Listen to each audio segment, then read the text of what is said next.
இருக்கே. இந்த பாட்டுக்கு இந்த ஸ்டெப் தான் கரெக்டா இருக்கு. பேசாம இந்த ஸ்டெப் நாமளும் பழகி ஒரு ரீல்ஸ் எடுத்துற வேண்டியதான்.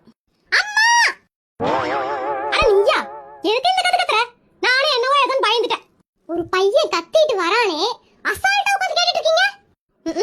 நான் டிவி பார்த்தாலே உங்க அப்பனுக்கும் உங்களுக்கு பொறுக்காது. இப்ப போனை வேற கையில வச்சிட்டு இருக்கற. எதையாவது வேலை சொல்றதுக்கு தான வந்திருப்ப.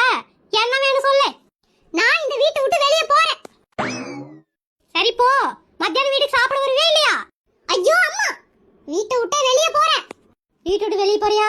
ஏடா உங்களை பத்ததுக்கு நான் தானே இந்த வீட்டை விட்டு வெளியே போகணும். ரொம்ப நாள் இதுதான் நீயும் உங்க அப்பனும் சொல்லிட்டு இருக்கீங்க. யாரும் போக மாட்டேங்கிறீங்களே.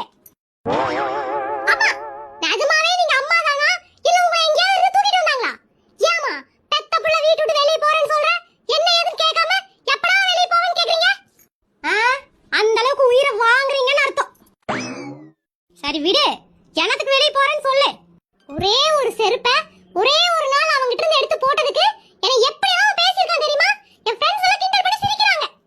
இந்த வீட்ல வந்து பிறந்ததுக்கு பசுமாட்டுக்கு குழந்தையா பிறந்திருந்தா கூட நேரத்துக்கு நேரம் பாலாவது கொடுத்துருக்கும்.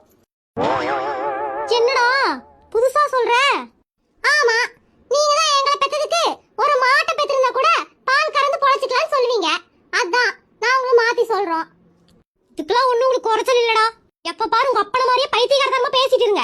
இப்படியே பேசிட்டு இருந்தா செருப்பு பிஞ்சிருமாக்கும். ஆமா ஆமா, நியாயத்தை கேட்க வந்தா நீங்க அடிக்கதான் செய்வீங்க. என்னவோ பண்ணுங்க, நான் போறேன். ஏய் நிஜமாலுமே வீட்டு